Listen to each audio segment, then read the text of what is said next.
नमस्कार दोस्तों, आप सभी का स्टडी फॉर यूपीएससी पीसीएस में स्वागत है। आज का जो अपना वीडियो है वो साइंस के एमसीक्यू का अगला वीडियो होगा।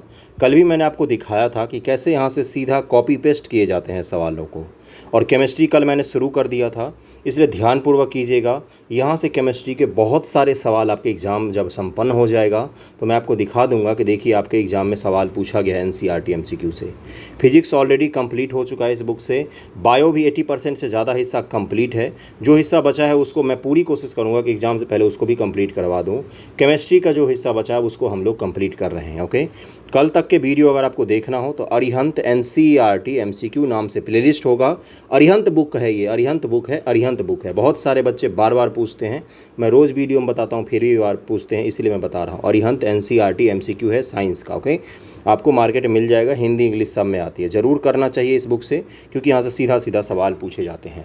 पहला सवाल क्या है, निम्न में से सम न्यूट्रॉनिक समूह कौन सा है। सम न्यूट्रॉनिक कल मैंने आपको समझाया था, एक बार ढूंढिए इनमें से आंसर क्या हो जाएगा। देखिए यहाँ पर आंसर हो जाएगा डी, यानी कि कार्बन 14 और सी हो जाएगा, नाइट्रोजन हो जाएगा, ऑक्सीजन 16 8 के साथ सम न्यूट्रॉनिक होंगे।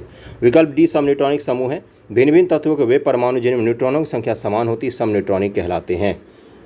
यानी कि 16 में से आप 8 घटाएंगे 8 प्राप्त होगा, 15 में 7 घटाएंगे तो 8 प्राप्त होगा, 14 में से 6 घटाएंगे तो आपको 8 प्राप्त होगा। यानी कि इन तीनों न्यूट्रॉन की जो संख्या है वो क्या है, तो वो समान ही है। अगला है कि Goldstein, Chadwick, J Thomson, John Dalton वैज्ञानिक के नाम और उनके द्वारा खोजा गया चीज़। अब इसमें से ढूंढिए किसने कौन सी चीज़ों को खोजा है। देखिए एक बार ध्यानपूर्वक, आप मिला लेंगे इसको आसानी से। एक बार कोशिश तो कीजिए। गोल्डस्टीन ने किसकी खोज की थी, तो प्रोटॉन की खोज की थी। चैडविक ने किसकी खोज की थी, तो न्यूट्रॉन की खोज की थी। जे थॉमसन का आपने इलेक्ट्रॉन खोज किया है। और जॉन डाल्टन ने क्या खोजा था, तो परमाणु का सिद्धांत दिया था जॉन डाल्टन ने। ओके, 2 3 4 1 इसका आंसर हो जाएगा। इसका आंसर हो जाएगा ए इसका आंसर हो जाएगा। ओके, अगले सवाल पर चलते हैं हम लोग। अगला सवाल क्या है, अगला सवाल है कि समस्थानिक सदैव रेडियो एक्टिव होते हैं। आइसोटोप्स जो होते हैं वो सदैव रेडियो एक्टिव होते हैं। अल्फा किरणें सदैव धनावेशित किरणें होती हैं। अगला है कि बीटा किरणें सदैव ऋणावेशित किरणें होती हैं। गामा किरणें चुंबकीय क्षेत्रों में विक्षेपित हो जाती हैं। तो इसका आंसर हो जाएगा बी, या इसका आंसर हो जाएगा बी। 2 और 3 जो यहाँ पर दिया हुआ है वो सत्य है, 1 और 4 जो है वो असत्य दिया हुआ है। समस्थानिक सदैव रेडियो एक्टिव होते हैं, यहाँ पर गलत होगा। और आपका गामा किरणें चुंबकीय क्षेत्र विक्षेपित हो जाती हैं, ये भी यहाँ पर गलत दिया हुआ है। 2 और 3 यहाँ पर सत्य दिया हुआ है, बी आंसर हो जाएगा। ओके, देखिए क्यों लिखा हुआ है, क्योंकि समस्थानिक रेडियो एक्टिव नहीं होते हैं। समान परमाणु क्रमांक परंतु भिन्न भिन्न परमाणु द्रव्यमान के परमाणुओं को समस्थानिक कहते हैं। गामा किरणें चुंबकीय क्षेत्र में डिफ्लेक्ट नहीं होती है, क्योंकि गामा किरणें विद्युत उदासीन होते हैं, उन पर कोई भी चार्ज नहीं होता है, विद्युत उदासीन होती हैं गामा किरणें। इस फैक्ट को भी ध्यान में रखिएगा, बीपीएससी वालों ने पूछा हुआ एक बार। निम्न से कौन से कथन समस्थानिक तथा संभारिक के संबंध में सही है। आइसोटोप और आइसोबार के बारे में पूछा गया है आपसे। 15 के आंसर निकालिए एक बार। समस्थानिक में द्रव्यमान संख्या समान होती है, यही तो भिन्न होता है इसमें। संभारिक में परमाणु संख्या समान होती है, दोनों को एक्सचेंज कर देंगे तो सही हो जाएगा। वैसे दोनों को दोनों जो यहाँ पर दिए हुए हैं वो दोनों असत्य दिए हुए हैं, डी आंसर हो जाएगा। समस्थानिक तथा संभारिक के संबंध में कथन 1 व 2 दोनों सही नहीं है। समस्थानिक समान परमाणु क्रमांक परंतु भिन्न द्रव्यमान को परमाणु को कहते हैं, जैसे H1 H2 और H3 समस्थानिक है।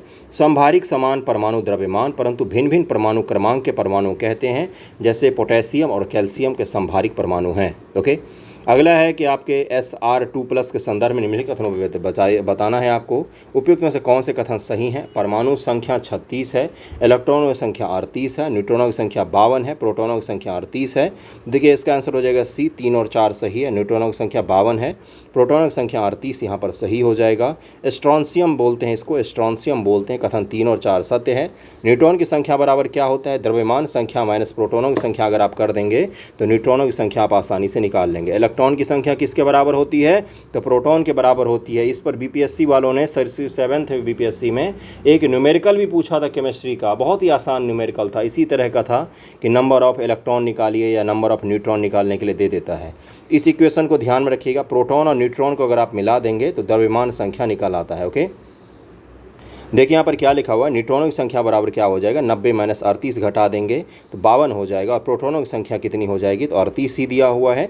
और इलेक्ट्रॉनों की संख्या 38 में से 2 घटा देंगे तो यानी कि 36 हो जाएगा। ओके, 2 क्यों घटाया, देखिए 2 पॉजिटिव चार्ज इसलिए 2 घटा दिए हमने यहाँ पर। अगला सवाल है आपका निम्न में से कौन से कथन सही दिए हुए हैं? एक बार देखिए और सही कथन को निकालने की कोशिश कीजिए। रदरफोर्ड का अल्फा कण विक्षेपण प्रयोग सिद्ध करता है किस चीज़ को? नाभिक में भारी कण होते हैं, नाभिक एक धनावेशित केंद्र है, नाभिक अस्थायी होता है। तो इसका आंसर हो जाएगा रदरफोर्ड के प्रयोग ने इन तीनों को ही ठहराया था सत्य। ये सभी के सभी यहाँ पर सत्य दिए हुए हैं। रदरफोर्ड का अल्फा कण विक्षेपण प्रयोग सिद्ध करता है कि नाभिक में भारी कण होते हैं तथा यह धनावेशित केंद्र होता है। इसके अतिरिक्त परमाणु का धनावेश तथा अधिकांश द्रव्यमान एक अति अल्प क्षेत्र में केंद्रित होता है। परमाणु के, यही तो न्यूक्लियस के होता है। परमाणु का अति अल्प भाग को रदरफोर्ड ने नाभिक कहा था और नाभिक अस्थायी होता है। नाभिक अस्थायी होता है, ये किसने कहा था? तो रदरफोर्ड ने कहा था। ओके। रासायनिक तत्व के अणु के संदर्भ में चुंबकीय क्वांटम संख्या का संबंध क्या है? तो अभिविन्यास से संबंधित होता है। अभिविन्यास से रासायनिक तत्व के अणु के संदर्भ में चुंबकीय क्वांटम संख्या m का संबंध इलेक्ट्रॉन कक्ष के अभिविन्यास से होता है। मुख्य क्वांटम संख्या n कक्ष के आकार और ऊर्जा को द्विग्वांशी क्वांटम संख्या L कक्षा के त्रिविमीय आकृति तथा चक्रम क्वांटम संख्या S कक्षा के इलेक्ट्रॉन के चक्कर स्पिन ऑफ इलेक्ट्रॉन को दर्शाती है। SPN आपने कक्षा पढ़ा होगा, तो उसी के बारे में यहाँ पर बात हो रही है। परमाणु कक्षों को भरने का क्रम नियंत्रित होता है किसके द्वारा? कौन सा प्रिंसिपल है ये? तो अफबाउ सिद्धांत बोलते हैं इसको, अफबाउ सिद्धांत बोलते हैं। इसी के आधार परमाणु के कक्षाओं में जो आप भरते हैं वो इसी के सिद्धांत पर आधार पर भरते हैं। अफबाउ का नियम के तत्वों के इलेक्ट्रॉनिक विन्यास लिखने के लिए एक आसान विधि प्रदान करता है। इसके अनुसार इलेक्ट्रॉन सर्वप्रथम निम्न ऊर्जा स्तर से निम्न ऊर्जा स्तर में जाता है, फिर उससे हाई एनर्जी स्तर पर जाएगा, फिर उससे हाई एनर्जी स्तर पर जाता है। ये क्या होता है? इलेक्ट्रॉन को भरने की एक प्रक्रिया बनाई थी अफबाउ सिद्धांत के आधार पर। ओके। केमिस्ट्री का बेसिक सिद्धांत होता है ये। देखिए 1s 2s 2p 3s 3p 4s 3d sp df ऐसे कक्षाएं होती हैं, याद होगा अगर आपको तो। रेडियो एक्टिविता पर आ गए हम लोग अगले चैप्टर पर। किस वैज्ञानिक ने रेडियो एक्टिव तत्व रेडियम की खोज की थी? तो मैडम क्यूरी ने की थी, या मैरी क्यूरी भी कहा जाता है इसको।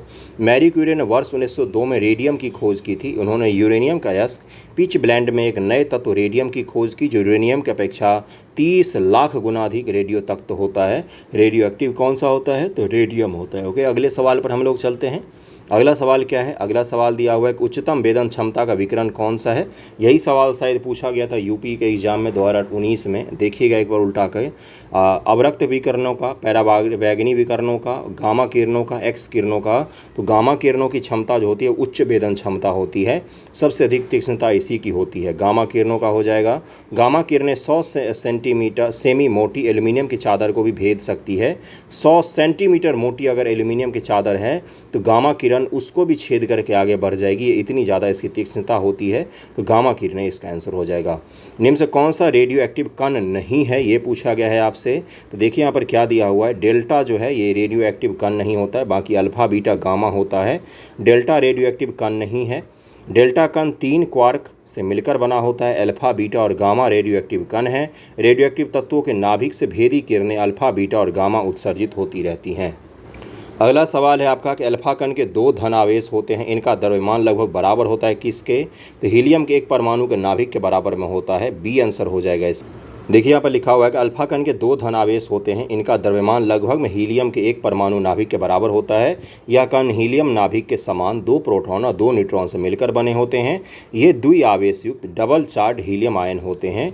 इनका द्रव्यमान हीलियम नाभिक के द्रव्यमान के बराबर होता है। इनकी मात्रा हाइड्रोजन परमाणु की मात्रा की 4 गुनी होती है।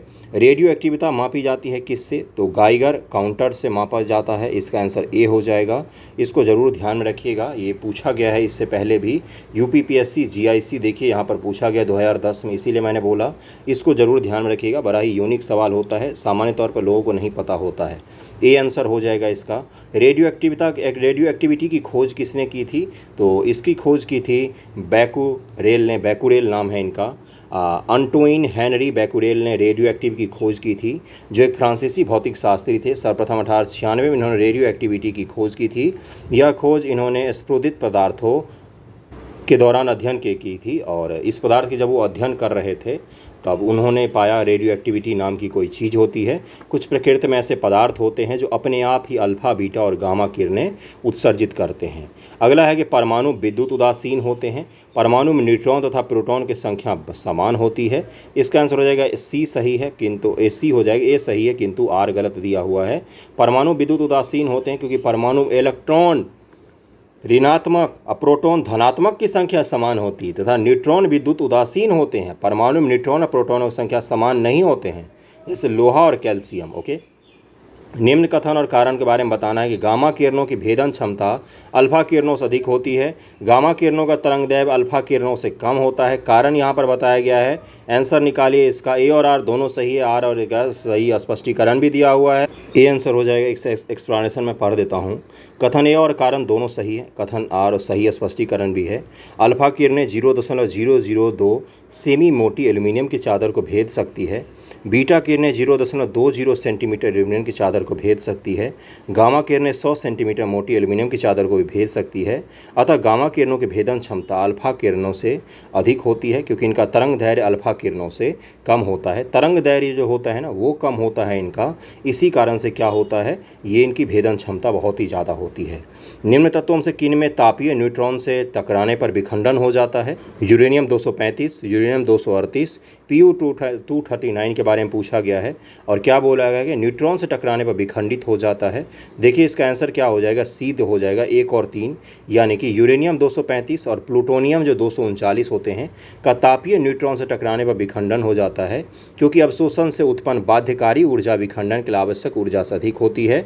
यूरेनियम 238 का तापीय न्यूट्रॉन से टकराने पर विखंडन नहीं होता है। यूरेनियम 235 का होता है, प्लूटोनियम 239 का होता है। यूरेनियम 235 और प्लूटोनियम 239 का विखंडन हो जाता है। ओके, अगला सवाल है आपका, निम्नलिखित किरण युग्मों में से किसकी प्रकृति विद्युत चुंबकीय होती है? विद्युत चुंबकीय होती है, इलेक्ट्रोमैग्नेटिक होती है। किसकी प्रकृति? तो एक्स किरण और गामा किरणें जो होती हैं, इनकी जो प्रकृति होती है, नेचर जो होता है, वो इलेक्ट्रोमैग्नेटिक होता है। एक्स किरण और गामा किरण की प्रकृति विद्युत चुंबकीय होती हैं। अल्फा किरणें धनावेशित कणों से, बीटा किरणें ऋणावेशित बीटा कणों से बनी होती हैं। निम्न में से कौन से कथन सही हैं, ये बताना है आपको। आयोडीन 131 थायराइड के उपचार में, CO59 कैंसर के उपचार में कोबाल्ट दिया हुआ है। P33 ल्यूकेमिया के उपचार में। रेडियो एक्टिव तत्व का अधिक उपयोग कैंसर के कारण है। तो देखिए यहाँ पर क्या दिया हुआ है, इसका आंसर डी हो जाएगा। 1, 2, 4 यहाँ पर सही दिया हुआ है, तीसरा यहाँ पर गलत दिया हुआ। मैं पढ़ देता हूँ सभी का। आयोडीन 131 का उपयोग थायराइड के उपचार में होता है। ये BPSC 66वीं का सवाल है, आप देखिए आपको मिल जाएगा। कोबाल्ट 59 का उपयोग कैंसर के उपचार में। रेडियो एक्टिव तत्वों का अधिक उपयोग कैंसर का कारण बनता है। कथन 3 सही नहीं है, क्योंकि फॉस्फोरस 33 का उपयोग जीव विज्ञान प्रयोगशाला में न्यूक्लियोटाइड को चिन्हित करने में तथा DNA के क्रमांकन में किया जाता है। फॉस्फोरस 33 का उपयोग ल्यूकेमिया के उपचार में नहीं किया जाता है। फॉस्फोरस का, ल्यूकेमिया का मतलब होता है ब्लड कैंसर, उसमें उपयोग नहीं किया जाता है। स्पष्ट शब्दों को ध्यान में रखिएगा सुनकर, जिससे आप एग्जाम में इसको रिकॉल कर पाएँ। रेडियो एक्टिविटी निम्न में से किसका गुण होता है? तो ये नाभिक का गुण होता है। नाभिक से ही अल्फा, बीटा और गामा किरणें जो उत्सर्जित होती रहती हैं, अतः रेडियो एक्टिविटी नाभिक का गुण होता है। विकल्प ए सही हो जाएगा। अगला चैप्टर आपका शुरू हो रहा है, पदार्थों का भौतिक एवं रासायनिक परिवर्तन तथा पृथक्करण। ध्यानपूर्वक इसको कीजिएगा। क्या है, निम्न से कौन सा कथन भौतिक परिवर्तन के लिए सत्य है? भौतिक परिवर्तन के लिए सत्य पूछा गया है आपसे, ध्यानपूर्वक कीजिएगा। केमिकल चेंज और फिजिकल चेंज में अंतर होता है, उस अंतर को ध्यान में रखते हुए कीजिएगा। कुछ ऐसे चीज़ें होंगी जिसमें केमिकल और फिजिकल दोनों चेंज होते हैं एक साथ में, तो वैसे चीज़ों में आपको कन्फ्यूजन क्रिएट हो सकता है, इसलिए कह रहा हूँ। पहले का आंसर निकालिए ज़रा। इसका आंसर हो जाएगा ए, भौतिक परिवर्तन अस्थायी होते हैं तथा उत्क्रमित हो सकते हैं। इसका आंसर यही हो जाएगा। देखिए यहाँ पर क्या लिखा हुआ है, रिवर्सिबल होते हैं। रिवर्सिबल का मतलब आप बर्फ़ से पानी और पानी से बर्फ़ फिर से बना सकते हैं, लेकिन आप दूध से दही और दही से दूध वापस नहीं बना सकते हैं। इसलिए दूध से दही जो होता है वो केमिकल परिवर्तन कहलाता है, और बर्फ़ से जो पानी होता है या पानी से बर्फ़, वो फिजिकल परिवर्तन कहलाता है, भौतिक परिवर्तन कहलाता है। ओके, यही यहाँ पर कह रहा है कि परिवर्तन केवल तभी तक होता है जब तक परिवर्तन का कारण रहता है। परिवर्तन का कारण हट जाने पर परिवर्तन उत्क्रमित अर्थात पहले के मूल स्थिति में चला जाता है, अर्थात भौतिक परिवर्तन उत्क्रमणीय रिवर्सिबल होता है।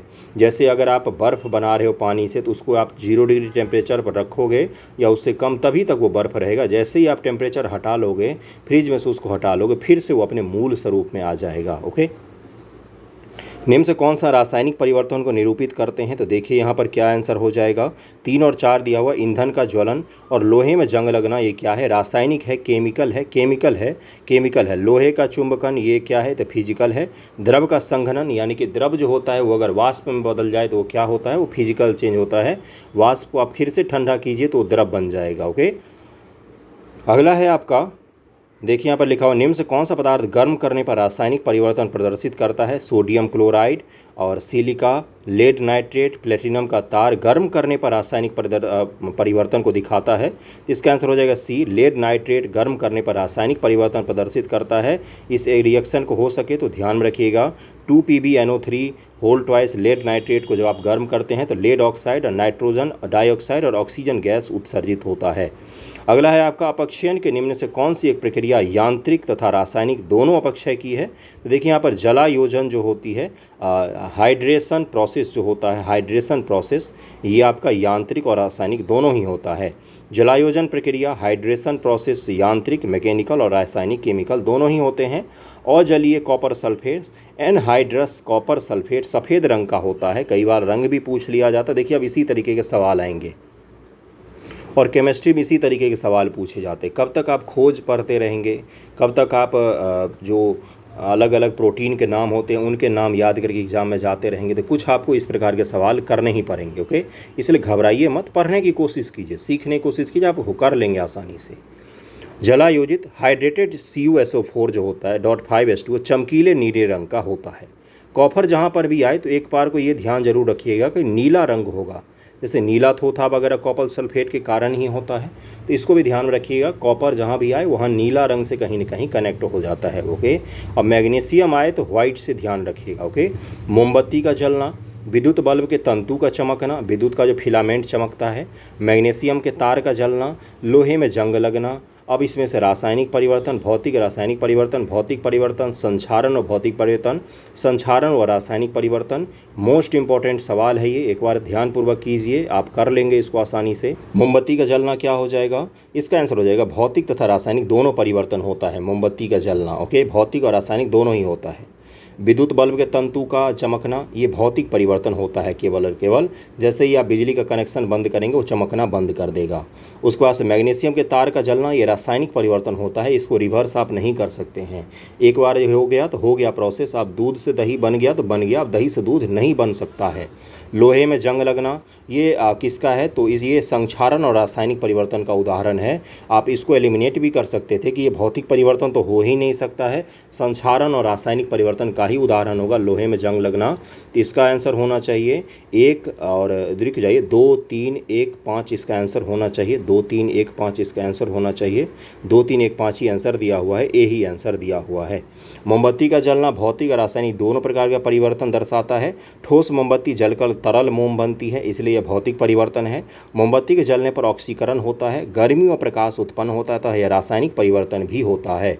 रासायनिक परिवर्तन भी होता है और फिजिकल चेंज भी होता है, दोनों तरीके के होते हैं मोमबत्ती का जलना। अगले सवाल पर हम लोग चलते हैं। तापित किए जाने पर नीले कॉपर सल्फेट का काले क्यूप्रिक ऑक्साइड में रूपांतरण होना एक भौतिक परिवर्तन है। जब कॉपर सल्फेट को हम गर्म करते हैं तो क्यूप्रिक ऑक्साइड में जो बदल जाता है, ये एक भौतिक परिवर्तन है। क्या अगर हम उस गर्म करने वाले सोर्स को हटा लेंगे तो क्या ये फिर से अपना मूल स्वरूप में आ जाएगा? क्या कोई परिवर्तन जिसमें रासायनिक संगठन अपरिवर्तित रहता है भौतिक परिवर्तन कहलाता है। अगर आप बर्फ़ लेंगे तो उसको भी H2O ही कहते हैं, जल को भी H2O ही कहते हैं, वाष्प को भी H2O ही कहते हैं, तो रासायनिक परिवर्तन तो सेम ही है सबका। तो इसका आंसर बताइए मुझे एक बार, छठे का आंसर क्या हो जाएगा? डी हो जाएगा। ए गलत है किंतु आर सही दिया हुआ है, आर बिल्कुल सत्य दिया हुआ है। जब केमिकल रिएक्शन यहाँ पर हो रहा है तो केमिकल चेंज ही तो होगा, केमिकल चेंज ही तो होगा। जब कॉपर सल्फेट को हमने गर्म किया है तो केमिकल रिएक्शन के कारण वो ब्लैक कलर का क्यूप्रिक ऑक्साइड में बदल गया है। तो अगर सल्फेट ऑक्साइड में बदल रहा है तो क्या हो रहा है? वो केमिकल चेंज हो रहा है। ये तो आप थोड़ा सा सोच कर बता सकते थे मुझे, अगर नहीं भी आता होगा तो भी बता सकते थे। बाकी दूसरा तो मैंने आपको बता ही दिया कि बर्फ़ ले लीजिए, जलवाष्प ले लीजिए या फिर आप जल ले लीजिए लिक्विड, सबको H2O ही कहा जाता है। ओके, उनका रासायनिक रूप से कुछ भी चेंज नहीं होता है। निम्न से कौन सा एक रासायनिक परिवर्तन का उदाहरण है, तो समुद्री शैवाल से आयोडीन का उत्पादन जो होता है ये रासायनिक परिवर्तन का उदाहरण होता है। समुद्री लवणीय जल का आसवन, यानी कि समुद्र के जो जल होते हैं उसका आसवन करते हैं, तो फिजिकल चेंज का उदाहरण होता है। और शुद्ध लवण का क्रिस्टलन, ये भी फिजिकल चेंज का उदाहरण होता है।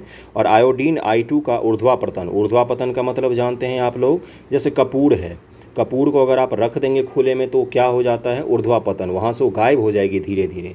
सॉलिड से डायरेक्ट वो किस में बदल जाती है, तो वाष्प में बदल जाती है। कुछ टीनी समय के लिए, बहुत ही छोटे समय के लिए लिक्विड ज़रूर बनती है, लेकिन समय इतना छोटा होता है कि वो दरअसल में दिखता ही नहीं है। ओके, अब जैसे आप पेट्रोल को खुले में छोड़ देंगे तो लिक्विड से डायरेक्ट किस में बदल जाती है, तो वो लिक्विड से डायरेक्ट गैस में बदल जाती है, उसी को ऊर्ध्वापतन कहा जाता है। इसको ज़रूर ध्यान में रखिएगा, इंपॉर्टेंट होता है ये। अगले पर चलते हम लोग। अगला कौन सा है, अगला आपका दिया हुआ है सवाल, निम्न से कौन सा रासायनिक परिवर्तन का उदाहरण है। इसी प्रकार का आपको सवाल दिया जाएगा।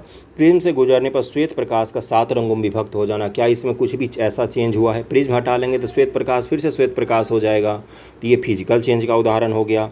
सब्जियों को पकाने पर उनका मुलायम हो जाना, ये है केमिकल चेंज का उदाहरण, आप उनको रिवर्स नहीं कर सकते हैं। गीली मिट्टी का सूखने पर भंगुर हो जाना, ये फिजिकल है, फिर से पानी डाल दीजिए फिर से वो गीली हो जाएगी। नमक का पानी में घुलना, ये भी किसका उदाहरण है, फिजिकल का उदाहरण है। आप नमक पानी के घोल को गर्म कीजिए, पानी सारे उड़ जाएंगे, नमक आपको मिल जाएंगे, तो ये किसका उदाहरण होता है, तो ये सब फिजिकल का उदाहरण होता है। केमिकल का उदाहरण बी आंसर में दिया हुआ था। सब्जियों को पकाने पर उनका मुलायम हो जाना एक रासायनिक परिवर्तन का उदाहरण होता है। निम्न से कौन से रासायनिक परिवर्तन के उदाहरण दिए हुए हैं, एक बार खुद से करने की कोशिश कीजिए। सोडियम क्लोराइड का क्रिस्टलन, जो NaCl होता है उसका क्रिस्टल बन जाना, गोल गोल क्रिस्टल बन जाना। बर्फ़ का गलना रासायनिक परिवर्तन का उदाहरण है। दुग्ध का स्कंदन, तो इसका आंसर क्या हो जाएगा, बर्फ़ का गलना जिसमें है वो काट दीजिए, पहला भी काट दीजिए, इसका आंसर बी होना चाहिए, केवल और केवल 3, दुग्ध का स्कंदन। लोहे में जंग लगना, रस्टिंग ऑफ आयरन, दूध से दही बनना तथा कागज़ जलना रासायनिक परिवर्तन के उदाहरण होते हैं। सोडियम क्लोराइड का क्रिस्टलाइजेशन जिसको कहा जाता है, एक बर्फ़ का गलना, मेल्टिंग ऑफ आइस जो होता है, ये भौतिक परिवर्तन के उदाहरण होते हैं। ओके बंधुओं, आगे बढ़े हम लोग। कथन व कारण दिया हुआ है, उच्चतर तापमान पर रासायनिक अभिक्रिया तीव्रतर हो जाती है। क्या बहुत ही हाई टेम्परेचर देते हैं तो क्या केमिकल रिएक्शन बढ़ जाता है क्या? उच्चतर तापमानों पर आणविक गति और तीव्र हो जाती है। कारण दिया हुआ है, ये मैंने हमेशा बताया है कि कथन के बाद लगाइए, क्योंकि तीव्रतर हो जाती है, क्योंकि उच्चतर तापमानों पर आणविक गति और तीव्र हो जाती है। तो 10 का आंसर क्या हो जाएगा, बिल्कुल सही दिया हुआ है, स्पष्टीकरण भी सही दिया हुआ है, ए आंसर हो जाएगा, इसका ए आंसर हो जाएगा। ओके, अगले सवाल पर चलें हम लोग। अगला सवाल क्या है, निम्न से कौन सा कथन सही नहीं है, ये बताना है आपको। किसी जलीय विलयन का क्वथनांक शुद्ध जल के क्वथनांक से अधिक होता है। अगला है कि किसी विलयन में विलेय के योग से, विलयन होता है जैसे पानी, पानी क्या हो गया, विलयन, और विलेय क्या हो गया, उसमें कोई चीज़ मिलाया है आपने तो वो विलेय हो गया। ओके, विलेय के योग से इनका जल विभव बढ़ जाता है। किसी विलयन में जल का वाष्प दाब शुद्ध जल में वाष्प दाब की तुलना में निम्न होता है।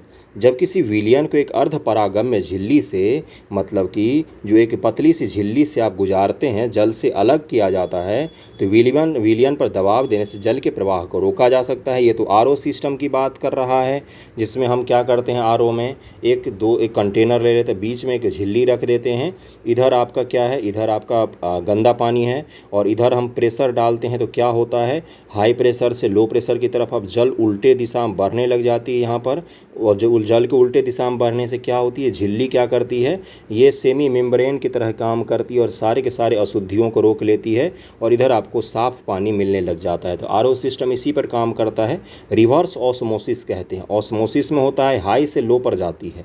ओके, लेकिन रिवर्स ऑस्मोसिस में क्या होता है, प्रेशर डाल के, हम बाहर से प्रेशर डाल के क्या करते हैं, लो टू हाई में उसको ले जाने की कोशिश करते हैं हमेशा। तो इसका आंसर हो जाएगा बी, यहाँ पर गलत दिया हुआ है, बी यहाँ पर गलत दिया हुआ है। पढ़ देता हूँ मैं इसको। दिए कथनों में बी सही नहीं है, क्योंकि किसी विलयन में विलेय के योगों से जल विभव नहीं बढ़ता है। शुद्ध जल के अणुओं की मुक्त ऊर्जा और विलयन में जल के अणुओं की मुक्त ऊर्जा के बीच अंतर को जल विभव कहते हैं। कथन ए, सी और डी सही है। जल में किसी विलेय या अन्य घुलनशील पदार्थ को मिलाने पर उस विलयन का क्वथनांक बढ़ जाता है, क्वथनांक बढ़ जाता है। विलयन की सतह पर उपस्थित विलेय के अणु जल के वाष्पन दर को कम करते हैं, इसलिए विलयन में जल का वाष्प दाब, वेपर प्रेशर शुद्ध जल में वाष्प दाब की तुलना में निम्न होता है। इसके अतिरिक्त परासरण दाब ऑस्मोसिस प्रेशर जो होता है के द्वारा विलयन में विलायक यानी कि सॉल्वेंट का प्रवेश रोका जा सकता है। ओके, इसको ध्यान में रख सकते हैं। NH4Cl का ऊर्ध्वापतन, I2 का ऊर्ध्वापतन, लोहे के टुकड़े का चुंबकन, जल में शर्करा का घुलना निम्न से कौन से रासायनिक परिवर्तन का उदाहरण है? जल में शर्करा चीनी का घोलना क्या रासायनिक परिवर्तन होगा? आप मुझे बताइए ज़रा एक बार सोचकर। 12 में से आंसर निकालिए कौन कौन से इसका आंसर हो जाएगा। 12 का आंसर हो जाएगा आपका ए, यानी कि केवल और केवल पहला यहाँ पर सही होगा, पहला ही केवल सही होगा। अमोनियम क्लोराइड NH4Cl का ऊर्ध्वापतन रासायनिक परिवर्तन है, क्योंकि अमोनियम क्लोराइड के ऊर्ध्वापतन के समय दो नए पदार्थ अमोनिया गैस और हाइड्रोजन क्लोराइड गैस बनते हैं, इसीलिए किसका उदाहरण है ये? कि केमिकल चेंज के उदाहरण होते हैं। आयोडीन I2 का ऊर्ध्वापतन, लोहे के टुकड़े का चुंबकरण, जल में शर्करा का घुलना भौतिक परिवर्तन का उदाहरण है, क्योंकि इन सभी में किसी पदार्थ के रासायनिक संगठन और गुणों में कोई परिवर्तन नहीं होता है। आयोडीन का अगर ऊर्ध्वापतन हो गया तो आयोडीन का गैस बन जाएगा, फिर से उसको ठंडा कीजिए तो आयोडीन में फिर से बदल जाएगा, उसमें कोई परिवर्तन नहीं आया है। उनका जो केमिकल स्ट्रक्चर है I2 वो I2 ही रहेगा, भले वो गैस के फॉर्मेट में रहे, चाहे वो भले वो सॉलिड के फॉर्मेट में रहे, चाहे वो लिक्विड के फॉर्मेट में रहे। इसको ज़रूर ध्यान में रखिएगा आप लोग। ओके, निम्नलिखित कथनों पर विचार कीजिए। परासरण के प्रक्रम में विलायक सांद्र घोल से तनु घोल की ओर जाता है। प्रतिलोम परासरण में तनु घोल पर बाह्य दबाव लगाया जाता है। ऑस्मोसिस अभी मैंने आपको बताया, IAS प्री 2005 का सवाल है। इसका आंसर हो जाएगा डी। दोनों के दोनों स्टेटमेंट यहाँ पर गलत दिए हुए हैं, दोनों स्टेटमेंट यहाँ पर गलत दिए हुए हैं, दोनों गलत दिया हुआ है। देखिए यहाँ पर क्या लिखा हुआ है कि परासरण के प्रक्रम में किसी भी विलायक में प्रवाह प्रसरण यानी कि डाइल्यूट विलियन से कंसंट्रेटेड विलियम की ओर होता है। प्रतिलोम परासरण में रिवर्स ऑस्मोसिस में बाह्य दाब सांद्र विलयन पर लगाया जाता है। सांद्र विलयन पर बाह्य दाब लगाकर उनमें उपस्थित विभिन्न प्रकार का अणुओं और आयनों का विलयन से पृथक्करण किया जाता है। जो कंसंट्रेटेड विलयन है उन्हीं पर हम बाहर से प्रेशर लगाते हैं। इससे क्या होता है, उनमें जो अशुद्धियां हैं वो बाहर ही रह जाती हैं। जैसे परासरण का ही उदाहरण होता है, अगर कोई अचार है तो अचार में अगर छिपकली गिर गई है तो उस छिपकली को निकाल कर फेंक दीजिए, अचार में कुछ भी नहीं हुआ है, आप उसको आसानी से खा सकते हैं। क्यों? क्योंकि वहाँ पर छिपकली का जो स्किन है वो उस झिल्ली के तरह में काम करता है। छिपकली से बाहर कुछ भी नहीं आ सकता, छिपकली के अंदर वो तेल भले ही प्रवेश कर जाए, वो अलग चीज़ है। जैसे आप सुबह सुबह कभी गए होंगे हलवाई के यहाँ पर मेला ठेला में, तो आपने देखा होगा, परासरण का ही उदाहरण बता रहा हूँ, कि जो चाशनी रहती है उसमें बहुत सारे कीड़े मकोड़े गिरे होते हैं और उसमें रसगुल्ला रखा होता है या मिठाइयाँ रखी होती है, वो ख़राब नहीं होता है। क्यों? क्योंकि परासरण है, उन कीड़ों का कोई प्रभाव नहीं पड़ेगा उन रसगुल्लों पर। उन कीड़ों को उठाकर चाशनी में से फेंक दीजिए और उस रसगुल्ले को आप आसानी से या मिठाई को खा सकते हैं। क्यों? क्योंकि परासरण हुआ है। वहाँ पर जो होता है, क्या होता है, वो रस जो है वो कीड़े के अंदर प्रवेश करता है, ना कि कीड़े के अंदर से कुछ भी बाहर निकलता है। इसके कारण से क्या होता है, मिठाई सुरक्षित रहती है, अचार सुरक्षित रहता है। इसको अगर समझ लेंगे तो ये अलग अलग एग्जाम्पल मैंने बताया है आपको परासरण का। ओके, जिसमें क्या होता है कि डाइल्यूट से कंसंट्रेटेड विलियम की ओर में प्रवाह होता है। ओके, निम्न से कौन सा युग्म सुमेलित नहीं है? अलवणीकरण के सामने समुद्री जल दिया हुआ है, प्रतिलोम परासरण के सामने पेयजल लिखा हुआ है, विकृतीकरण के सामने प्रोटीन, पश्चुरीकरण के सामने चाय लिखा हुआ है। सुमेलित नहीं में डी आंसर हो जाएगा, डी आंसर हो जाएगा। यूपीपीएससी प्री 2019 का सवाल है, देखिए यहाँ पर लिखा हुआ है, सारे के सारे सवाल कॉपी पेस्ट होते हैं एनसीईआरटी से, इसीलिए ये महत्वपूर्ण होता है। ओके, इसका आंसर हो जाएगा डी आंसर हो जाएगा। पश्चुरीकरण तो जानते होंगे, पश्चराइजेशन की इसको कहा जाता है। जो दूध आप पीते हैं, जो अमूल वगैरह का या सुधा डेयरी वगैरह का दूध आप पीते हैं या मदर डेयरी वगैरह का, तो जो पैकेट वाला दूध आता है ना, वो क्या होता है, वो पश्चराइजेशन प्रोसेस से गुजरा होता है, पाश्चुरीकरण बोलते हैं इसको। और इसमें क्या होता है, दूध को हल्के से टेम्परेचर पर गर्म किया जाता है। हल्के से टेम्परेचर, सुनिएगा प्रोसेस को, हल्के से टेम्परेचर पर दूध को गर्म किया जाता है। उसके बाद उसको त्वरित तरीके से बहुत ही चिल्ड ठंडा किया जाता है और ठंडा करके उसको पैकेट में पैक कर देते हैं। इससे क्या होता है, उसमें जो उपस्थित बैक्टीरिया हैं वो मर जाते हैं और दूध सुरक्षित होता है। जो पैकेट वाला दूध होता है उसको जो आप गर्म करके पीते हैं, जैसे सुधा डेयरी का जो दूध आता है या मदर डेयरी का जो दूध आता है, उसको जो आप गर्म करके पीते हैं, अगर आप पैकेट फाड़ कर ठंडा दूध भी गिलास में निकाल कर पी लेंगे तो आपको कभी बीमार नहीं पड़ेंगे। क्यों? क्योंकि वो पश्चराइजेशन प्रोसेस से गुजरा हुआ है, वो बिल्कुल साफ़ और सुरक्षित दूध है, उसको कोई गर्म करने की ज़रूरत नहीं है। अगर आप वैसे भी पिएंगे तो भी कुछ ही नहीं होगा। ये चीज़ समझ में आया? क्यों?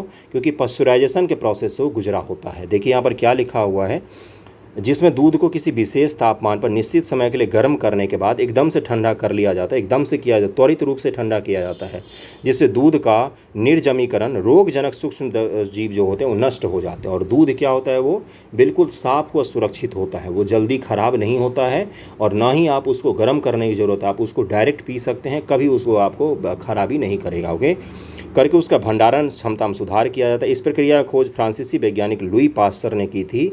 लुई पास्चर ने इस प्रोसेस को खोजा था। ओके, जल का बर्फ़ में जमना रासायनिक परिवर्तन होता है। जल का बर्फ़ में जमना क्या रासायनिक परिवर्तन होगा? पहला ही काट दीजिए, पहला काट देंगे तो आपका आंसर निकल गया। 2-3 पढ़ने की भी ज़रूरत नहीं बनी। चलिए पढ़ लेते बाकी। आंतरिक आणविक संगठन में उत्पन्न रासायनिक परिवर्तन होता है। किसी रासायनिक परिवर्तन नए पदार्थ प्राप्त होते हैं, ये तो सत्य है भाई। दूध से जब दही जमता है तो बिल्कुल नया पदार्थ है वो, लेकिन बर्फ़ जो है, बर्फ़ नया नहीं है, वो जल ही है, बस ठोस हो गया है वो, है ना। किसी आकृति माप अवस्था में परिवर्तन रासायनिक परिवर्तन होता नहीं। आकृति माप अवस्था में परिवर्तन जो होता है ये फिजिकल चेंज होता है, ना कि केमिकल चेंज। ओके, अगले सवाल पर चले हम लोग। इसका आंसर 2 और 3 हो जाएगा। देखिए, इंटरनल मॉलिक्यूलर जो कंपोजिशन में उत्पन्न परिवर्तन रासायनिक परिवर्तन कहलाता है। आयोडीन और पोटेशियम क्लोराइड में आयोडीन को पृथक किया जा सकता है ऊर्ध्वापतन के द्वारा। अभी देखा आपने, आयोडीन का गुण होता है कि ऊर्ध्वापतित हो जाती है वो, मतलब अपने आप इवेपोरेट हो जाती है। ओके, आयोडीन और पोटेशियम क्लोराइड KCl के मिश्रण में से आयोडीन को ऊर्ध्वापतन विधि के द्वारा पृथक किया जाता है। ऊर्ध्वापतन का उपयोग ठोस अशुद्धियों को शुद्धिकरण के लिए होता है। देखिए, कई सारे प्रोसेस हैं केमिस्ट्री में जिसमें अशुद्धियों को अलग करने का प्रोसेस है। जैसे नमक और जल को अलग अलग करना है तो मान लीजिए, शराब और जल को अलग अलग करना है तो उसको बोलेंगे अलग अलग क्यों करना है, पी ही लेते हैं, है ना। तो वो वाला प्रोसेस बिल्कुल अलग होता है। मैं क्या कह रहा हूँ कि अशुद्धियों को अलग करने का प्रोसेस भी होता है। जैसे आयोडीन और पोटेशियम का अगर अशुद्धि है तो उसको कैसे अलग किया जाता है, तो ऊर्ध्वापतन विधि के द्वारा अलग किया जाता है। देखिए यहाँ पर लिखा हुआ है, ऊर्ध्वापतन का उपयोग ठोस अशुद्धियों को शुद्धिकरण। जैसे मान लीजिए आप चावल रखा हुआ था और उस चावल में क्या हुआ कि कपूर का मिक्सर हो गया, थोड़ा सा रखा हुआ था, तो उसको क्या कीजिए, उसको ले जाकर आप बस खुले धूप में फैलाकर छोड़ दीजिए। क्या हो जाएगा, वो अपने आप वहाँ से कपूर इवेपोरेट हो जाएगा। तो अशुद्धि अलग हो गई कि नहीं। इसी को क्या कहा जाता है कि सॉलिड का मिश्रण था यहाँ पर। अब पानी में और जो चीनी मिला हुआ है वो किसका मिश्रण है, वो तो सॉलिड और लिक्विड का मिश्रण है। वहाँ पर अशुद्धि को अलग करने का प्रोसेस अलग होगा, गर्म करके कर सकते हैं, लेकिन यहाँ पर तो आप बस खुले में छोड़ देंगे तो ऊर्ध्वापतन हो जाएगा उसका। ओके, इस प्रक्रिया में कोई पदार्थ ठोस अवस्था सीधे वाष्प अवस्था में बिना तरल अवस्था ग्रहण किए परिवर्तित हो जाती है। वैसे बिना तरल में जाए नहीं होती है, तरल में जाती है, लेकिन इतने छोटे समय के, टीनी समय के लिए जाती है कि वो तरल अवस्था में हम उसको काउंट ही नहीं करते हैं। तो इसलिए इसका आंसर सी हो जाएगा। दूध को प्रबलता से मथने पर इसमें से क्रीम पृथक हो जाने का क्या कारण है, तो अब केंद्रीय बल, सेंट्रीफ्यूगल फोर्स कहा जाता है इसको बंधुओं। इसी के कारण से क्या होता है, उसका क्रीम पृथक होता है। बीच में देखा होगा आपने, बीच में डालकर ऐसे ऐसे घुमाते रहते, इससे क्या होता है, दूध में क्रीम अलग हो जाता है उसका। ओके, अगला है आपका कि द्रव्य में भौतिक परिवर्तन इसके संगठन और प्रकृति में परिवर्तन लाते हैं। द्रव्य में जो भौतिक परिवर्तन होते हैं, संगठन और नेचर बदल देते हैं क्या? भौतिक, क्योंकि भौतिक परिवर्तन अवस्थाओं तथा रंग में अतः परिवर्तन होता है।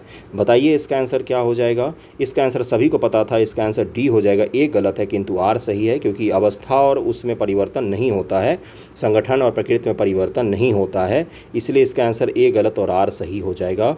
पदार्थों को पृथक करने के संदर्भ में निम्न पर विचार कीजिए। चलिए कर लेते हैं विचार मिलकर। पृथक्करण की विधि निम्न से कौन कौन सी है, तो देखिए यहाँ पर निस्तारण और निस्पंदन, ये दोनों ही क्या होते हैं, ये दोनों ही अलग अलग विधियाँ होती हैं अशुद्धियों को अलग करने का। डिसेंटेशन, फिल्ट्रेशन, इन दोनों को जरूर ध्यान में रखिएगा, अलग अलग विधियाँ होती हैं ये। निस्तारण और निस्पंदन अशुद्धियों को अलग करने का। अशुद्धियों को अलग करना केमिकल है, बहुत बड़ा प्रोसेस होता है केमिस्ट्री में। आसवन के अंतर्गत निम्न कथनों पर विचार कीजिए। आसवन मिश्रित द्रव के अवयवों को पृथक करने का विधि है।